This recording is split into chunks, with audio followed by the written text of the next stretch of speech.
नमस्कार. ग्रंथप्रेमीच्या आजच्या अभिवाचनाच्या या भागात तुम्हा सगळ्यांचं मनापासून स्वागत. सेवानिवृत्त मेजर मोहिनी गर्गे कुलकर्णी यांनी लिहिलेलं हे पुस्तक किंवा ग्रंथ म्हणूयात आपण याला, अपराजिता. गाथा भारतीय वीरांगनांची, शौर्य, प्रशासन आणि स्वातंत्र्य. हा ग्रंथ वाचत असताना मला प्रत्येक क्षणाला हे जाणवत होतं की ह्यातल्या त्या राणीचं आयुष्य मी जगते. इतकी प्रभावी भाषा आणि इतक्या सुंदर पद्धतीने मांडणी केलेली आहे. आणि म्हणूनच ह्यातल्या एका धैर्यवान आणि शौर्यवान राणीची गाथा मी तुम्हाला आज वाचून दाखवणार आहे. केळदीच्या नायकांचा इतिहास मुख्यत्वे शिलालेखातून मिळतो. यातून महत्त्वपूर्ण प्रसंग, त्या काळचे अधिकारी, प्रशासन व्यवस्था, व्यापार, देणग्या, भौगोलिक माहितीही मिळते. केळदीच्या नायकांचे दोन साहित्यिक मुख्य संदर्भ म्हणजे राणी चेन्नम्माच्या पुत्र राजा बसवराज यानं लिहिलेला शिवतत्व रत्नाकर हा संस्कृत ग्रंथ आणि नायकांच्या दरबारात असलेल्या लिंगाण्णा यांनी लिहिलेला केळदी नृपविजयम हा कन्नड ग्रंथ. याची भूर्जपत्रांवर लिहिलेली मूळ प्रत लंडनच्या इंडिया ऑफ लायब्ररीमध्ये आहे. याशिवाय पोर्तुगीज, डच, इंग्रज यांच्याशी झालेला नायकांचा पत्रव्यवहारही अनेक गोष्टी उघड करतो. तसेच परदेशी पर्यटक पिएत्रो डेलो व्हॅले इत्यादी पर्यटकांसह दक्षिण भारताच्या इतिहासावर लिहिली गेलेली अनेक पुस्तकं नायकांच्या इतिहासाची आवर्जून दखल घेतात. केळदीच्या नायकांचा प्रवास. बसप्पा आणि बसवम्मा यांची मुलं धौडाप्पा आणि भद्राप्पा हे दोन अतिशय पराक्रमी बंधू चंद्रगुट्टी परगण्यात राहत होते. त्यांची कीर्ती आणि प्रभाव ऐकून कृष्णदेवरायानं त्यांना काही मोहिमांचं नेतृत्व सोपवलं. या दोन बंधूंनी त्या मोहिमा अत्यंत उत्तमरित्या यशस्वी केल्या. त्यामुळे राजानं त्यांना केळदी, इक्केरी, लतावाडी इत्यादी 8 जहागिरी बक्षीस म्हणून दिल्या. अशा प्रकारे केळदीच्या संस्थांची इसवी सन 1500 पासून या इक्केरी इथून सुरुवात झाली. पुढे अनेक उत्तम प्रशासक आणि योद्ध्यांनी हे संस्थान वैभवाच्या शिखरावर नेले. नायकांचा इतिहास मैसूर, मराठे इत्यादी राजांशी वेळोवेळी झालेल्या संघर्षानं भरलेला आहे. तसंच पोर्तुगीज, डच, फ्रेंच, इंग्रज इत्यादी परकीय आक्रमकांशीही ते झुंजले आहेत. कारण भारताची पश्चिम किनारपट्टी, अहमदाबाद, भरूच अशी काही व्यापारी केंद्र उभी राहिली होती. पोर्तुगीजांची शक्ती सुद्धा वाढत होती. काळे मिरे, तांदूळ इत्यादी गोष्टींचा व्यापार पूर्णपणे इक्केरीच्या नायकांच्या अधीन होता. या तांदळाच्या व्यापारामुळे इंग्रजही या भागाकडे आकर्षिले गेले आणि त्यांच्यात स्पर्धा सुरू झाली. वीरभद्र नायकानं इसवी सन 1639 मध्ये नायकांची राजधानी इक्केरीवरून बेदनूर इथे नेली. आत्ताचं शिमोगा जिल्ह्यातलं नगरग्राम हे. हा संघर्षाचा काळ होता म्हणून अधिक सुरक्षिततेसाठी हे नवीन ठिकाण वीरभद्रानं निवडलं. बेदनूरचं मूळ नाव बिदरुहळ्ळी, बाबूंचं गाव. याशिवाय व्यापाराच्या दृष्टीनं मंगळूर इत्यादी शहरांचे रस्ते बेदनूरशी जोडले गेले होते. हा भाग डोंगरांनी वेढलेला असल्यानं या जागेला नैसर्गिक तटबंदीही होती. म्हणून ही जागा युद्धासाठी स्ट्रॅटेजिक इम्पॉर्टन्सची अत्यंत महत्त्वपूर्ण होती. आता वळूया चेन्नम्माच्या जन्माकडे. कर्नाटकातल्या कुंदनपूर गावात लिंगायत समाजाच्या एका सामान्य व्यापारी कुटुंबामध्ये चेन्नम्माचा जन्म झाला. तिचे वडील होते सिद्धाप्पा शेट्टी. महादेवावर नितांत श्रद्धा ठेवून त्याची अखंड उपासना करणारं हे कुटुंब खूप धार्मिक आणि तत्वनिष्ठ होतं. तेजस्वी कांती, भव्य कपाळ, कुरळे केस, चमकदार डोळे अशा दैवी सौंदर्याचं वरदान लाभलेली चेन्नम्मा तितकीच गुणी, सत्वशील आणि धर्मनिष्ठ होती. राजा शिवाप्पा नायक इसवी सन 1645 ते 1660 आणि राणी बसवलिंगम्मा यांचा मुलगा सोमशेखर नायक इसवी सन 1664 मध्ये भावाच्या मृत्यूमुळे लहान वयातच गादीवर बसला. या दरम्यान मराठ्यांनी आपलं लक्ष कर्नाटकाकडे वळवलं होतं. इसवी सन 1665 मध्ये त्यांनी बेदनूरमधून हजारो रुपयांची लूट नेली. किशोरवयीन राजा सोमशेखरचा इसवी सन 1668 मध्ये विजापूरचा आदिलशहा दुसरा याच्याशी मोठा संघर्ष झाला. त्यात शेरीज खाननं इक्केरी मधले 3 किल्ले ताब्यात घेतले. तसंच कासारगोडा इथल्या नायर लोकांशी सोमशेखरला तोंड द्यावं लागलं. म्हैसूर, इंग्रज यांच्याशीही त्याचा संघर्ष सुरूच होता.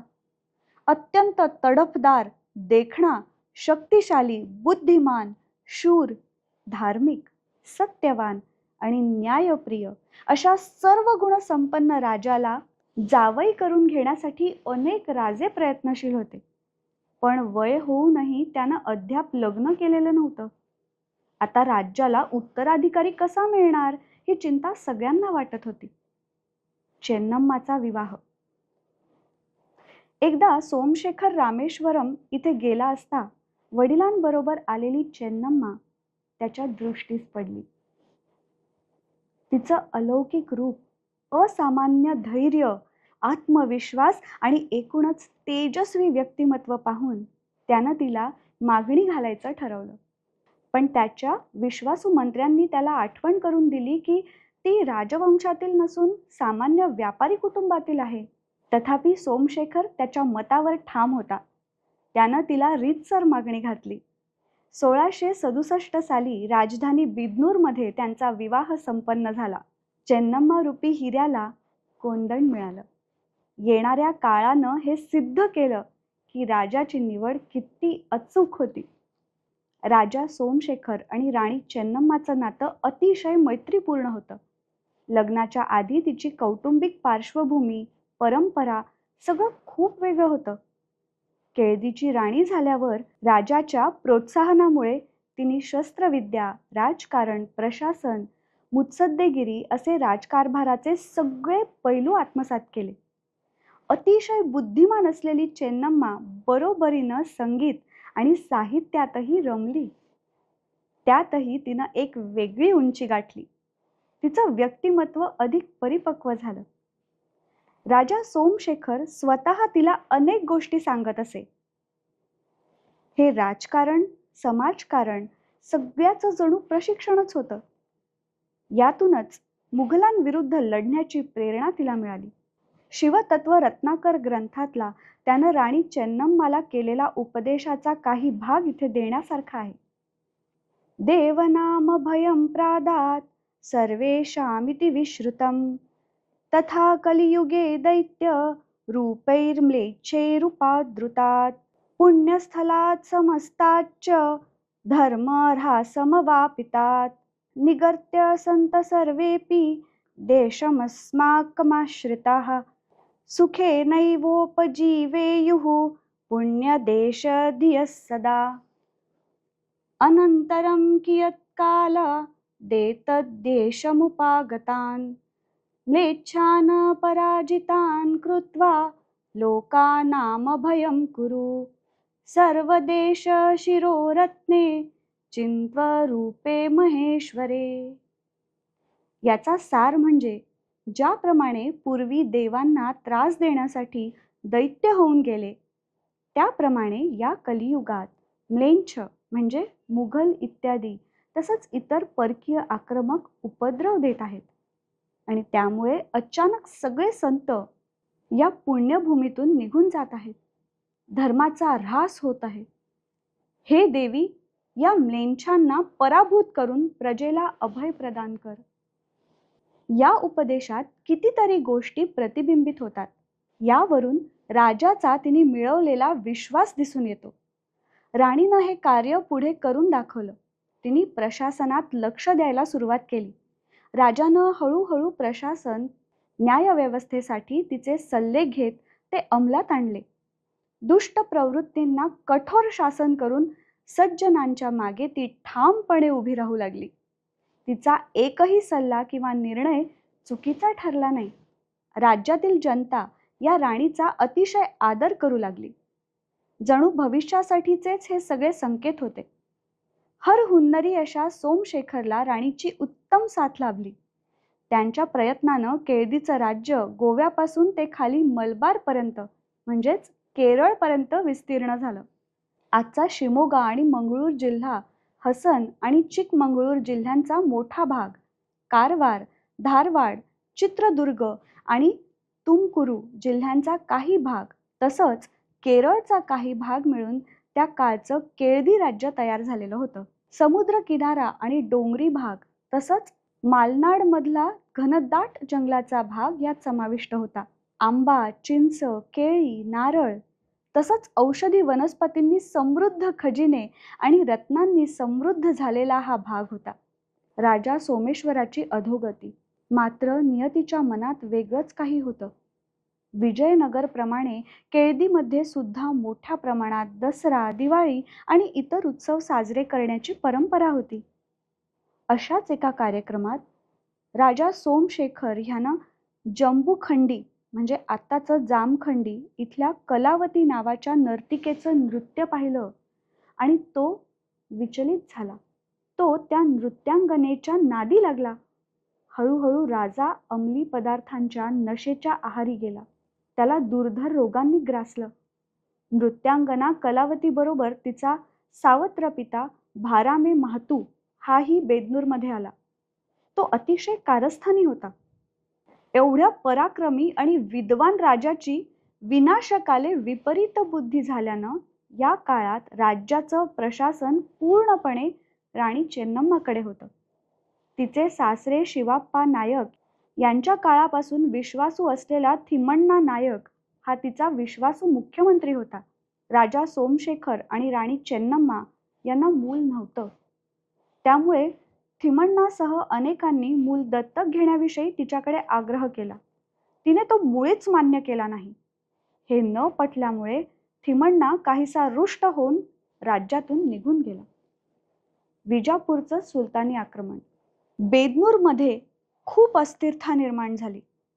याचाच फायदा घेऊन विजापूरच्या सुलतानानं त्याचा सरदार मुजबार खान याला सैन्यासह बेदनूरवर आक्रमण करण्यासाठी पाठवलं.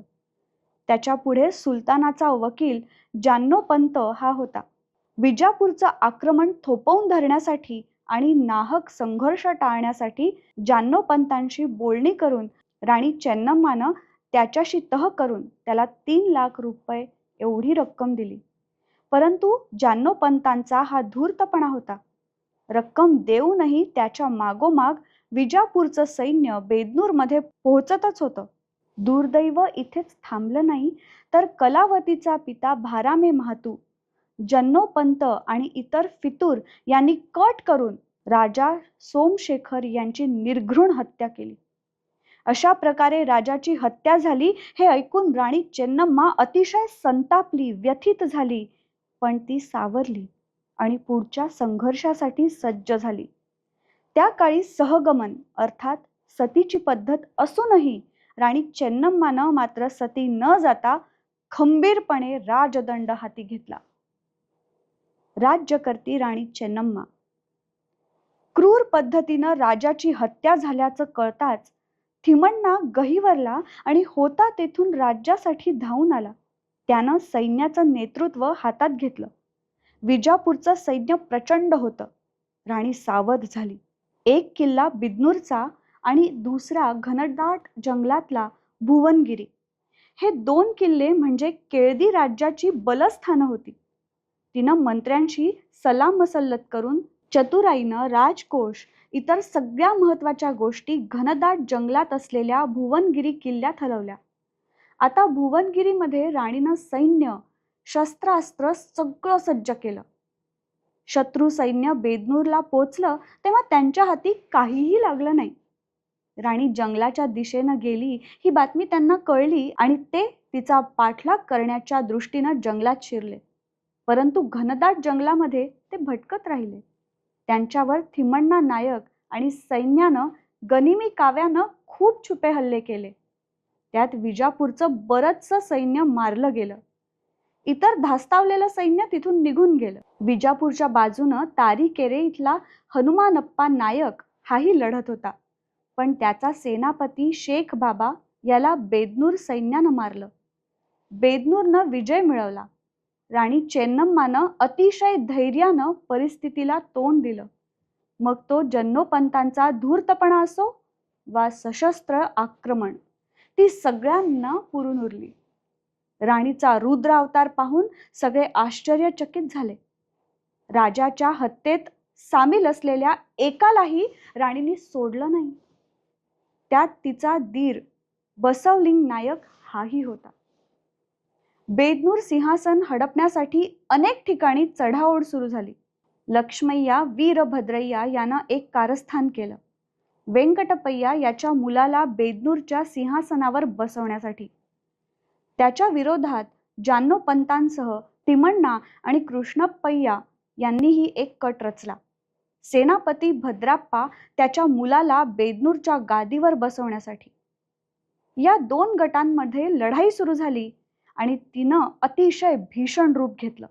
राणी चेन्नम्मानं कृष्णाप्पय्या आणि थिमण्णा यांना बोलावून घेतलं आणि ठणकावून सांगितलं की या सिंहासनावर उत्तराधिकारी म्हणून बसण्याचा जर कोणाला अधिकार असेल तर ती मी आहे, राणी चेन्नम्मा. सिंहासनावर इतर कोणीही बसणार नाही, हे सगळ्यांनी कायमचं ध्यानात ठेवा.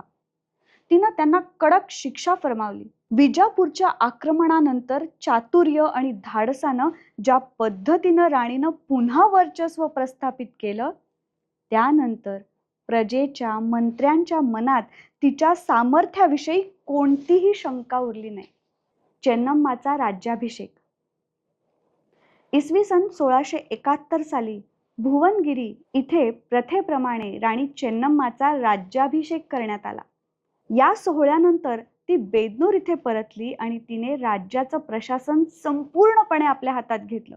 इतर कोणा नातेवाईकाला केवळ पुरुष उत्तराधिकारी म्हणून सिंहासनावर न बसवता किंवा पुत्र दत्तक न घेता ती स्वतः बेदनूरची शासिका झाली. हा खूप मोठा इतिहास राणींनी रचला. यासाठी लागणारा दुर्दम्य आत्मविश्वास राणीकडे होता. कोणत्याही राजवंशात जन्म न घेता. यानंतर राणी चेन्नम्मानं 3 वर्षांच्या बसवप्पा याला पुत्र म्हणून दत्तक घेतलं. तोही कुणा नायक सरदाराचा पुत्र नसून मरकप्पा शेट्टी याचा मुलगा होता. पण त्याला तिने गादीवर बसवलं नाही. राजकीय स्थैर्य राहावं आणि बेदनूरला भविष्यात एक समर्थ उत्तराधिकारी मिळावा, हा यामागचा प्रमुख उद्देश होता. राणी चेन्नम्मानं युवराजाच्या प्रशिक्षणावर भर दिला. प्राचीन भारतीय शास्त्र आणि एक शासक म्हणून आवश्यक असणाऱ्या प्रशासनातल्या सगळ्या गोष्टी त्याला शिकवल्या गेल्या. तसंच शस्त्रविद्या, युद्धनीती आणि सगळ्या युद्ध कौशल्यांचंही अत्यंत चांगल्या प्रकारे प्रशिक्षण तिनं बसवप्पाला दिलं. नायक राजे हे मुळातच कलाप्रिय होते आणि त्यामुळे युवराजाला आवडत्या कला म्हणजे संगीत आणि इतर वाद्यांचंही ज्ञान आवर्जून दिल्या जात असे. बसवप्पाही याला अपवाद नव्हता. त्याला माता चेन्नम्माविषयी अतिशय आदर वाटत असे. ह्यापुढे राणीची दिनचर्या, तिचं प्रशासन हे दिलेलं आहे. आता आपण पुढे वळूया लष्कर आणि राज्यविस्तार ह्याकडे.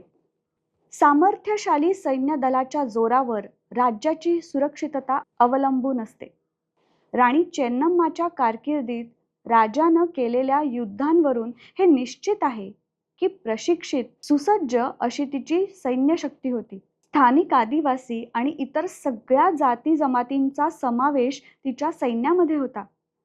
पायदळ, घोडदळ, दारुगोळा आणि तोफखाना, हत्तीदल असे विभाग त्यात होते. राणी चेन्नम्मा अरबस्थानातून घोडे मागवत असल्यानं तिचं घोडदळ अतिशय मजबूत होतं. राणी चेन्नम्मा बेदनूरची शासिका झाल्यानंतर शेजारच्या आक्रमकांची मालिकाच तिच्या समोर होती. त्यांना खंबीरपणे तोंड देत तिनं सक्षम सैन्याच्या जोरावरती स्थावानिधी, होन्नाळी, जादेया, मुदोजी इत्यादी अनेक किल्ले घेतले. सोडे इथल्या रामचंद्र नायकानं केलेलं आक्रमण राणीनं यशस्वीपणे परतवून लावलं. काराकला म्हणजे आता उडुपी जिल्ह्यात आहे, मल्लिकार्जुन इत्यादी प्रदेश तसेच किल्ले जे तुलू मांडलिक राजांनी जिंकून घेतले होते तेही तिनं परत मिळवले. राणीनं बेदनूरमध्ये राज्य प्रस्थापित केलं, तरीही सत्तेसाठी कट कारस्थानं सुरूच होती. इसवी सन 1689 साली सदाशिव नायक यानं डच ईस्ट इंडिया कंपनीला पत्र पाठवून तो केळदीचा खरा उत्तराधिकारी आहे हे सिद्ध करण्याचा खूप प्रयत्न केला. पूर्वजांची वंशावळ देऊन पत्रात हेही लिहिलं की एक स्त्री सिंहासनावर बसली आहे हे दरबारातल्या मंत्र्यांना मान्य नाही, त्यामुळे त्या मंत्र्यांचा मला पूर्ण पाठिंबा आहे. डच लोकांनी अर्थातच याची मुळीच दखल घेतली नाही. जवळपास 17 वर्षे तो अशा प्रकारे कुठून तरी मदत मिळवण्याच्या प्रयत्नात राहिला. सिंहासनावर अधिकार सांगणारे कोणत्या तरी शेजारी राजांची मदत घेऊन आक्रमण करत असत, परंतु त्यांची निराशा झाली. म्हैसूरशी दीर्घकाळ संघर्ष. म्हैसूरचा चिक्कदेवराय वोडेयार यानं अंधक व्यंकट नायक याला केळदीच्या सिंहासनावर बसवण्याचं आश्वासन देऊन केळदीवर आक्रमण केलं. या कारणाव्यतिरिक्त म्हैसूर आणि केळदीमध्ये अनेक वर्ष संघर्ष सुरू होता. इसवी सन 1674 मध्ये राणीनं म्हैसूरच्या सैन्यावर विजय मिळवला. पुढे म्हैसूरचा सेनापती दलवई कुमारय्या हा मदुराई नायकांच्या विरुद्ध सुरू असलेल्या मोहिमांमध्ये व्यस्त असताना राणी चेन्नम्मानं केदूर, बनवार म्हणजेच बाणापूर, हसन आणि बेलूर इत्यादी प्रदेश ताब्यात घेऊन म्हैसूरकडच्या सगळ्या सीमा मजबूत केल्या. इसवी सन 1680 ते 81 मध्ये या सगळ्या मोहिमांमध्ये केळदी सैन्याचं नेतृत्व बसप्पा नायक यानं केलं. त्याला गोवळकोंड्याच्या कुतुबशहाची सुद्धा साथ होती. इसवी सन 1694 पासून चिक्कदेवराय यानं बेदनूरशी लढाई तीव्र केली आणि दलवाई सेन्नबसव शेट्टी, केळीवाड्याचा सबनीस बोमरसय्या, याकूब खान, ऐगूरचा कृष्णाप्पा नायक, चित्तलदुर्गचे बेडा इत्यादी अनेक खंदे लढवय्ये राणी चेन्नम्माच्या बाजूनं होते.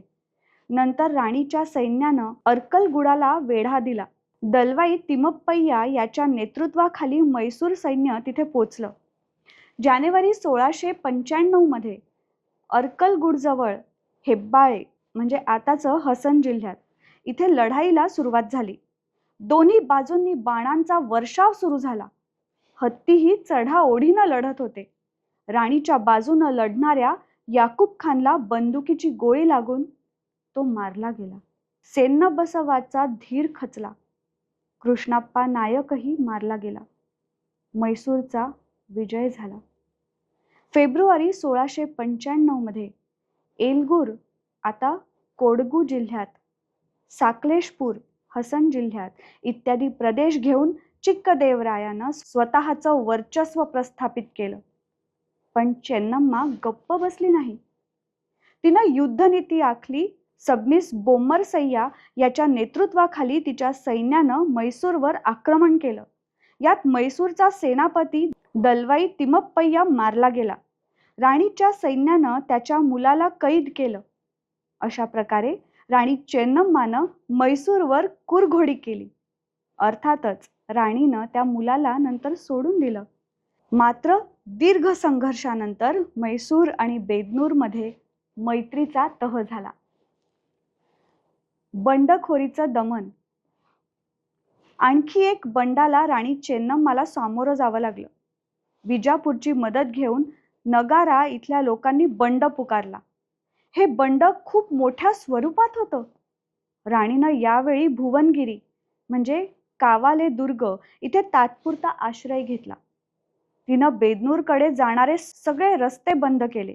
त्यामुळे कोणताही अन्न, धान्य किंवा अन्य महत्त्वाच्या गोष्टीचा पुरवठा राज्यात एका ठिकाणाहून दुसरीकडे होऊ शकत नव्हता. आत घुसलेल्या बंडखोरांची उपासमार झाली आणि ते बठणीवर आले. त्यानंतर तिनं दोड्डा बसवप्पा याला सांतेबेन्नूरच्या म्हणजे दावणगिरीच्या मोहिमेवर पाठवलं. त्यानं बारामण्णा नायक या पाळेगाराला पराभूत करून त्याचा प्रदेश घेतला. अशा प्रकारे नाक बंद केलं तर तोंड उघडतं हे तंत्र राणीनं चांगलंच अंमलात आणलं.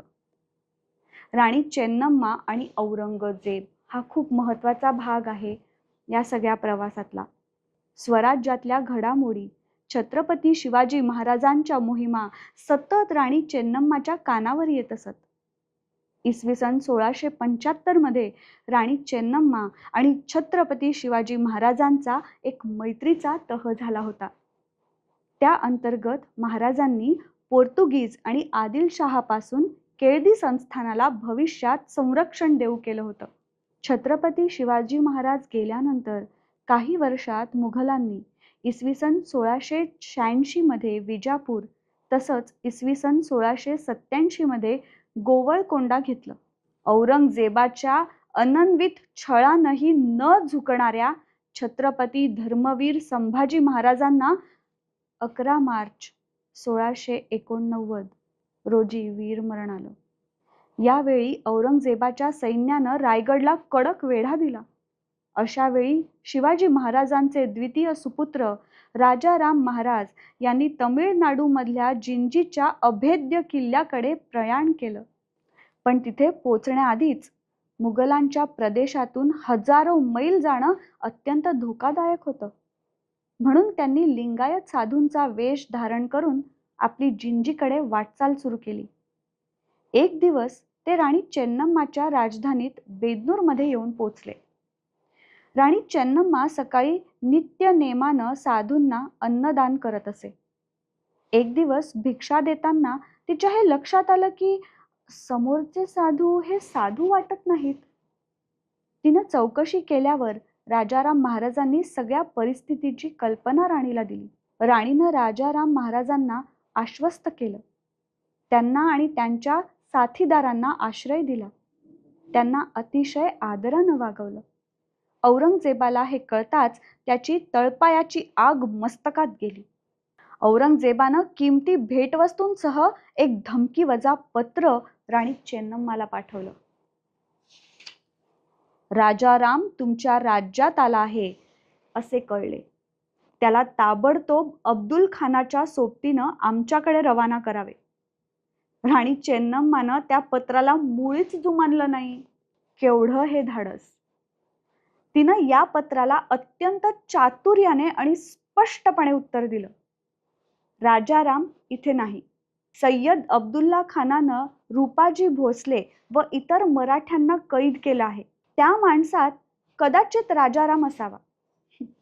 राणी चेन्नम्मानं राजाराम महाराजांच्या संरक्षणासाठी त्यांच्याबरोबर तिची विश्वासू माणसं दिली. बोम्मेन्नाहळ्ळी, अदुवल्ली, कलास, खांड्या आणि वसुधारा या मार्गानं बाहेर काढत राजाराम महाराजांना जिंजीला सुखरूप पोहोचवलं. हे औरंगजेबाला सर्वतः अनपेक्षित होतं. राजाराम मिळणार हे गृहीत धरून त्याला बंदोबस्तात आणण्यासाठी औरंगजेबानं हमीनुद्दीन खानाची रवानगी सुद्धा केली होती. त्यामुळं राणी चेन्नम्माचं पत्रोत्तर ऐकून औरंगजेब भयंकर संतापला.